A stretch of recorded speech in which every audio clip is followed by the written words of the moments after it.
Picture this. You finished your first book and nailed it.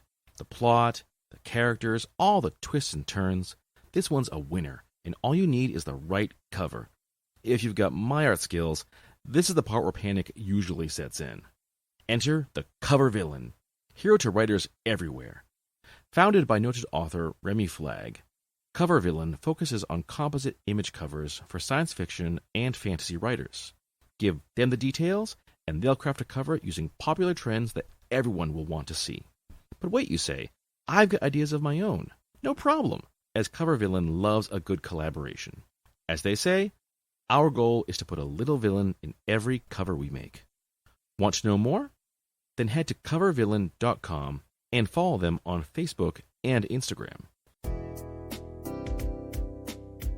Hey everyone, welcome back to Citywide Blackout, your home for music, movies, and more. I'm your host, Max Bowen.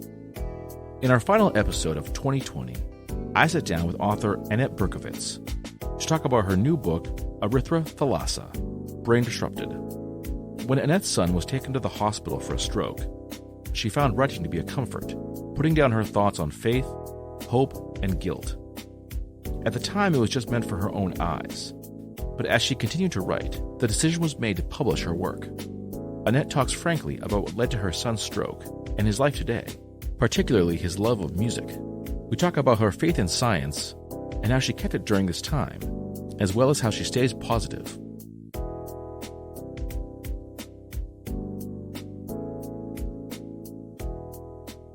My next guest, she has just released a collection of poetry called Erythra Thalassa, Brain Disrupted. I'm joined by author Annette Berkovits. Annette, welcome to the show. It's great talking to you and very much looking forward to just diving into the entire story. Thank you for having me, Max. It's a pleasure. All right. Now, I want to start with really the events that kind of led to this book. And I understand that your son, and I'm sorry to hear this, but that he suffered a hemorrhagic stroke, and that sort of is what led to you writing the book. But I'm curious as to kind of how one went to the other. On November 12th, 2014, was a thunderbolt out of the blue, struck my son. He was perfectly healthy, father of 2 young children. He stayed home to go to a parent-teacher conference in his girls' school. He went to take a shower. Lo and behold, that's where he had the stroke. The little girls saved his life because they noticed that he wasn't around, and they started banging on the door trying to get him to come out. His survival in and of itself was miraculous because I understand fewer than 5% of people with this type of brain bleed survive. And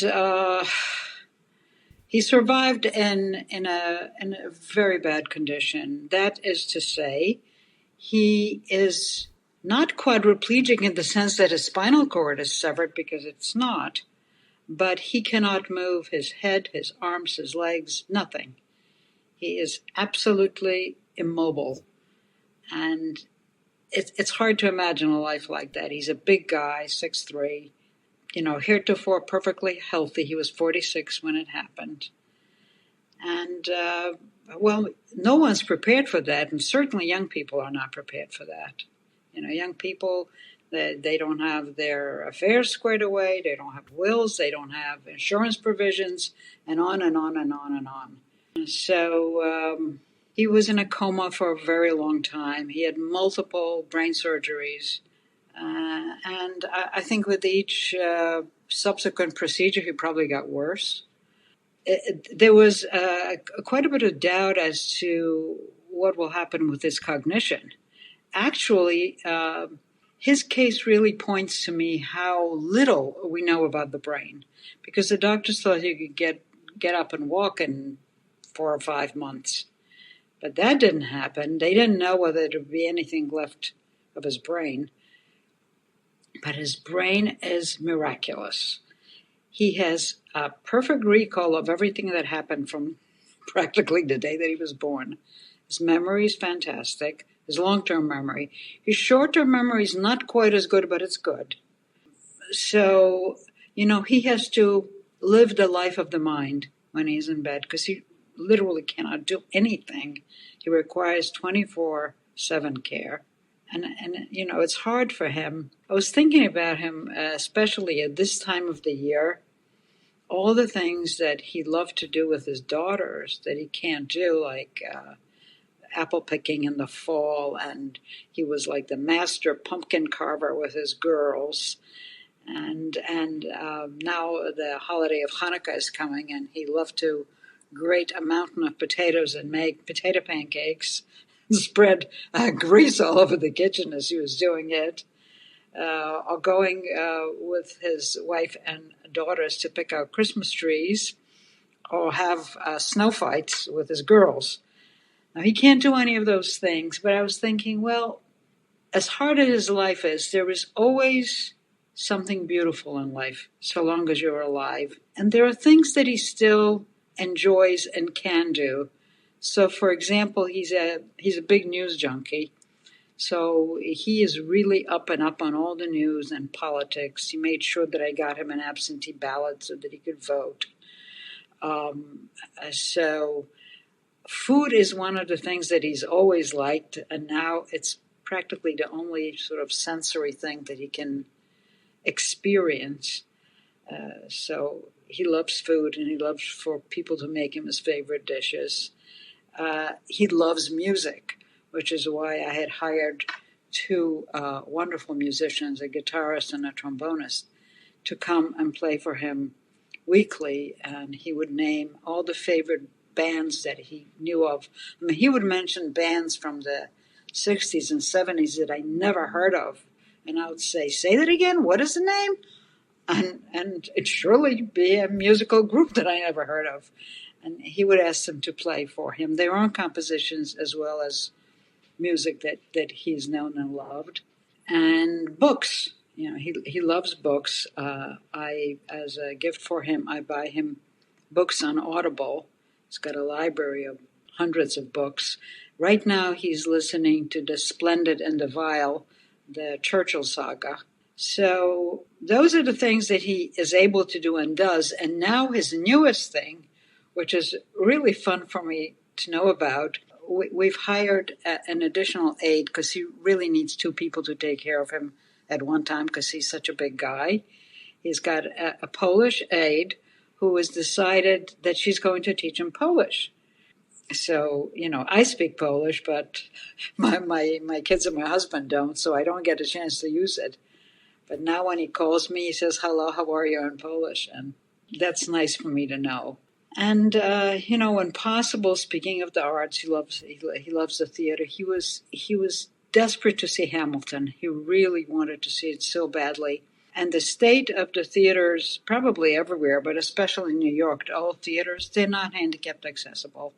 And his wheelchair, even if it has a tiny little step, he cannot overcome it. So I managed to reach the manager of the theater that was playing Hamilton, and they made special arrangements for his chair to be able to get in. And he saw Hamilton, and of course he listened to the music constantly, and it was a source of pleasure, of which he has very little in his life right now.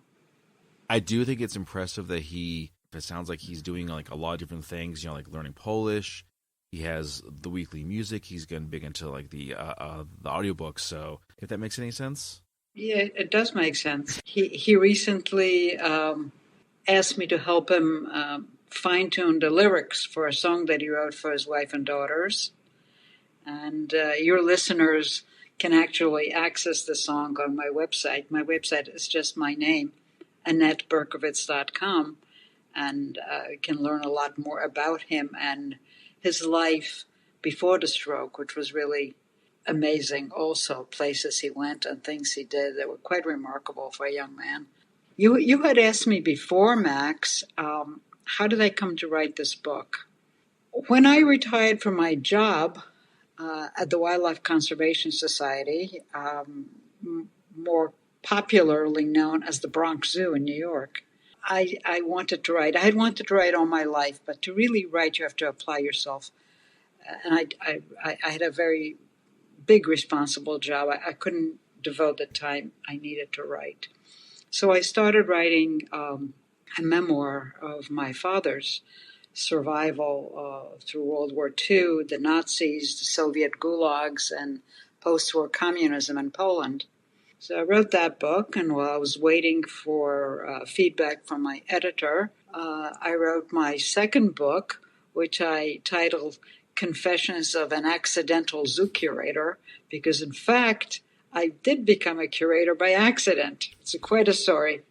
I had been planning to start a third book right around the same time that Jeremy had the stroke.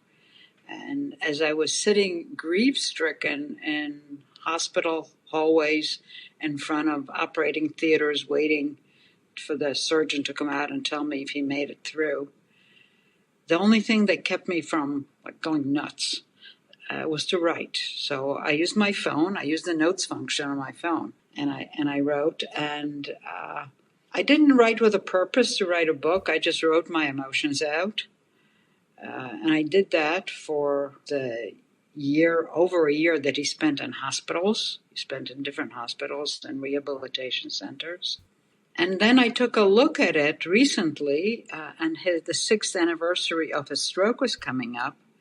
And it struck me that these poems had an arc that told a story that in effect it became a memoir of what happened. And I hadn't intended it to be a memoir, but that's what it in effect became. So I decided to get it out in November, not only because it was the anniversary of his stroke, but it was the caregiving month. And caregivers are people that are sorely underappreciated in our world. Absolutely. They definitely are. I wanted to ask about some of the subjects of your poems. I know that you touch on a number of different topics, faith, hope, guilt, but I want to focus on faith and hope. With everything that was going on, I'm curious how your faith, your ability to have hope was impacted. Like, how did you keep those going? I have to say that it's hard when something like this happens, and I would add as a side note, which made things even more complicated, that at the very same time my husband had a stroke.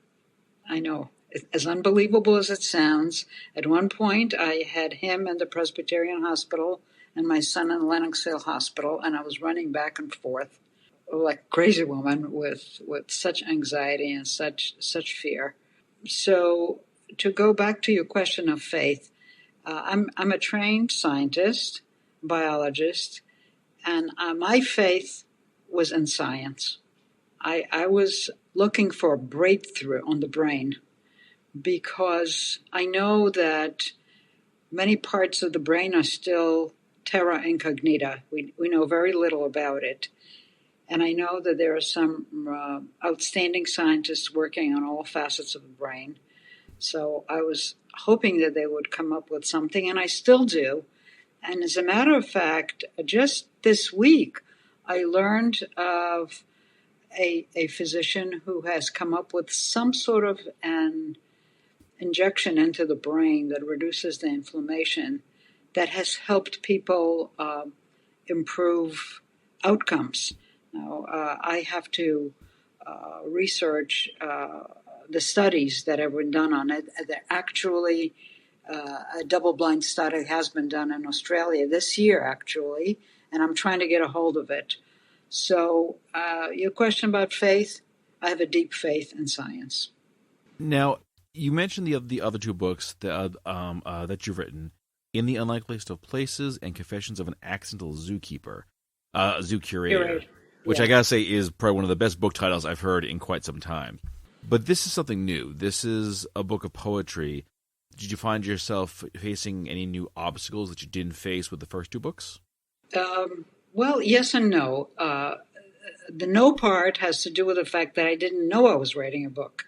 I was writing isolated poems. Then later they kind of wove themselves into a book.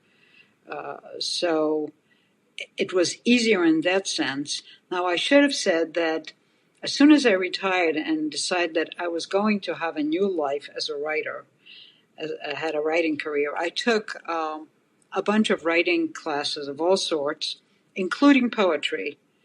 And I became very attached to a particular poetry teacher who is actually a very dark poet, Matthew Lipman. And I liked his sensibility. I've taken many of his classes. He was actually the editor on this poetry book. And it was a dark subject. So it suited me because it worked with everything that I had learned about poetry from Matthew Lipman. And he agreed to be the editor on my book, and I consider myself very fortunate on that. Now, the interesting thing I want to note that I've heard from readers, it's not something that struck me initially, it's something I learned from the readers, that despite the fact that the topic is difficult, dealing with a stroke and a mother's grief is not an easy subject, but people who have read it have said to me that it gave them a new appreciation of their everyday life, the small things, being able to get up and shower, something my son can't do. People say, wow, I could take a shower. I could feel the water on my skin. He can't. You know what my son asks me when it's pouring rain outside? Please take me out, Mom. And I would say, Jeremy, it's pouring rain. We can't go out. Please, Mom, I want to feel the water on my skin. He can't take a shower. He has to be bathed in bed. So the small things, being able to get up and make yourself a cup of coffee and enjoy it. He can't do that. So when people read it, they say, gee, I have all these things I can enjoy and I haven't been appreciating them. There are small pleasures in life that you can enjoy. And a lot of people take that away from reading this book, which pleases me greatly. I can only imagine. Yeah, I think that's probably the first thing I would think of is all these things, like you said, your son can't do. I just take it as like, oh, I'm going to get up and do this thing. It's such a, but yeah, and like I said, your son was in perfect health before all this happened, and now all that gets taken away. You mentioned earlier about your science background. Did that kind of help you that you had something else to kind of focus on? You could focus on like the science and kind of understanding the why and how this all happened? Yes, and that actually, I'm glad you asked me that because that brings me to my title. Some of the people say, Erythra Thalassa, why did you give it such a strange name? Well, it didn't seem strange to me when I discovered it. Erythra Thalassa means the Red Sea in Greek, and the part of the word erythra, it comes from the word erythrocyte, a red blood cell. So I recognized it immediately when I saw the word, and I saw the Red Sea. My God, that's what happened to his brain. The Red Sea opened up. And also, of course, there was the resonance for me of the Israelites crossing the Red Sea, and he had to cross, the divide between life and death. So I thought it was very apt. But some people who read the title, they think that brain disrupted means Erythra Thalassa. No, it doesn't. Erythra Thalassa means the Red Sea. And I wrote about how his brain was disrupted, how it affected him, and how it affected me. And you asked me before about the different topics that I wrote about. I wrote a lot about dreams. A dream that I had that I later researched and found out was an epic dream because it's a dream that stayed with me. And I very rarely remember my dreams. It was the dream, I don't know if you remember the poem called 1-800-PLEASE-HELP, where I saw angels, telephone operators, trying to listen to earthly pleas. So that was one, but I also wrote up 2 poems on dreams that my son had a day or 2 before he had stroke. And to me, it appeared quite clear that there was some connection between what was happening in his brain and what sensation he was feeling that his brain cobbled together into a dream. The dreams became an important aspect of the book to me. You mentioned 1-800-PLEASE-HELP, and I did read that prior to this interview. One of the things that really got me was the intensity of this poem. In writing these poems and kind of reading them over, what did you experience emotionally? Pain, a lot of deep pain, and the only way I could minimize it is by expressing it, by saying it out loud, as it were, on a page. How are you doing now? I'm okay.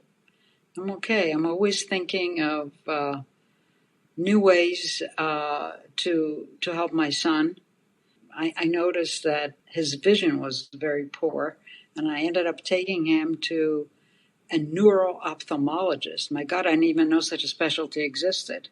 And it turned out, it's very hard to explain, but he needs eyeglasses with prisms inside the lenses because everything was off kilter, and the prisms straighten out the way he sees the world.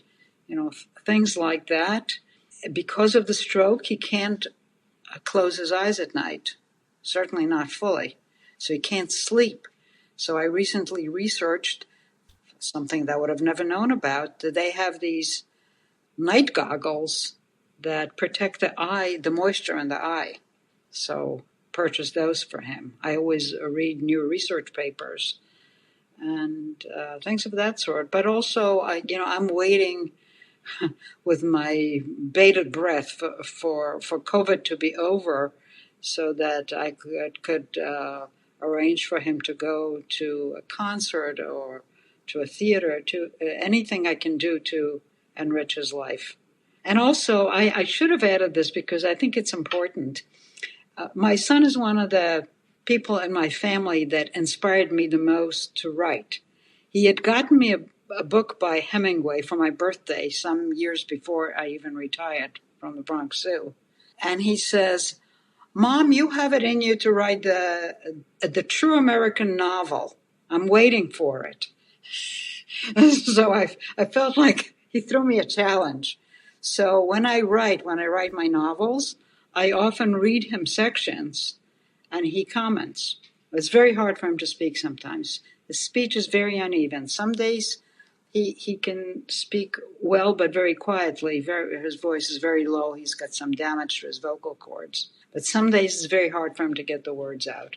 And yet he always says, "Is there a new chapter?" Because he wants to comment. So he is my partner, as it were, in writing my novels.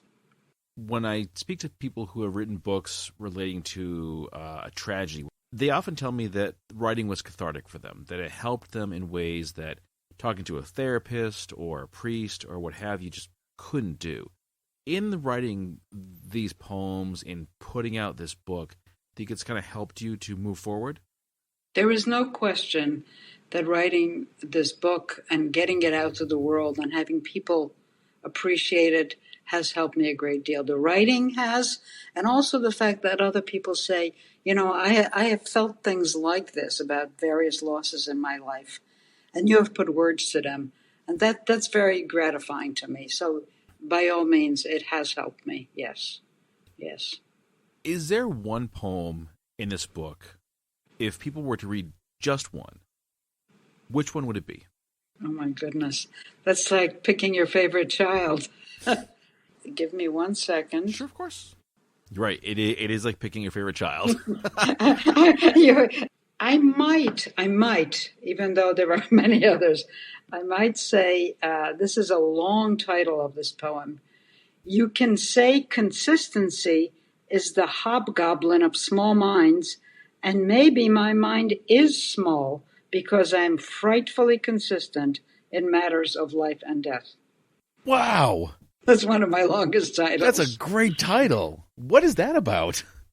Well, I don't know if we have a moment for of course me to read a all moment. The time in the world. Okay. I will read maybe a couple of stanzas. In my clunky atheist way, I pray each day. Each day I pray. Damn you, fickle finger of fate, you deceitful whore. I beseech you, unveil your face. No rouge, no mascara. Just give me one true smile.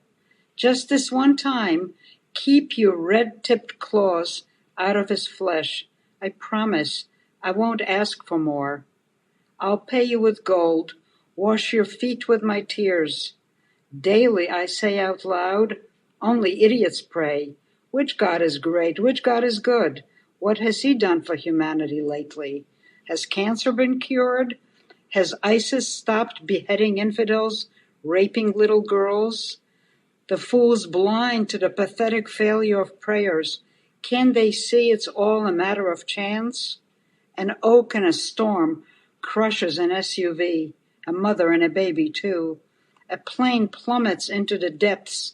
Pieces of fuselage float aimlessly on the calm sea. And yet I pray to my Savior, science, for a stem cell miracle. I pray each day I pray. I'm blown away by that. This may be too personal a question, and feel free to tell me to shut up. But I'm curious, as a person of science, do you have that kind of faith? Do you have that kind of faith in a miracle? Do you even consider that? I do, and I'll tell you an amazing miracle that happened to my son, which I hope is going to be a little bit of light for people who are now suffering with COVID and worrying about COVID. I've already told you about my son's condition. His physical condition is the worst you could possibly be. Okay? At the height of COVID in April in New York, when there were refrigerated morgue trucks all over the city, that's when Jeremy went in with COVID to Lenoxville Hospital. When he went in, I was quite certain he wasn't coming out because much healthier people were succumbing to the disease. And 2 weeks after he went in, I got a call from my daughter-in-law, his wife, who said to me, a nurse called from the hospital and said they're waiting for an ambulance to send Jeremy home, and he has a request. He wants you to order from his favorite Mexican restaurant.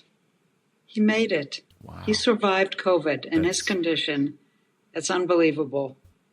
Really is. And you're right. I mean, there are people who are in phenomenal health who are dying from this. Yes. That's so so I do believe in miracles, yes. What do you hope people get out of this book? Do you think there's one overall message or a theme for them? Definitely. I think the message is appreciate what you have. Whatever is going wrong in your life, whatever ails you, whatever problems you have your life. You're able to get up in the morning. As I said before, you're able to take your shower and have a cup of coffee, and you could deal with the rest of the issues in your life. Some people don't have that. So appreciate all the little pleasures of life. The little things in life are the things that make a life. They're important. They truly are. Annette, thank you so much for talking to me. I really appreciate this. Folks at home, if you want to learn more, you go to AnnetteBerkovits.com. That's Annette as you would normally spell it, BERKOVITS.com. You'll find links to purchase the books, more information. And Annette, thank you again. I'm really glad we got to talk about this. Thank you for having me, Max. I really appreciate it. Take care and stay well. And you too. This is Angelina Singer, author of the Upper World series, and you're listening to Citywide Blackout, the best podcast for independent artists. All right, folks, that brings this episode to a close. You can follow the show on Facebook under Citywide Blackout and Twitter and Instagram under Citywide Max. Listen to the show on Podbean, Spotify, Apple Podcasts, TuneIn, Amazon Music, and every Saturday at 10 p.m. on Boston Free Radio. As always, keep those ears open.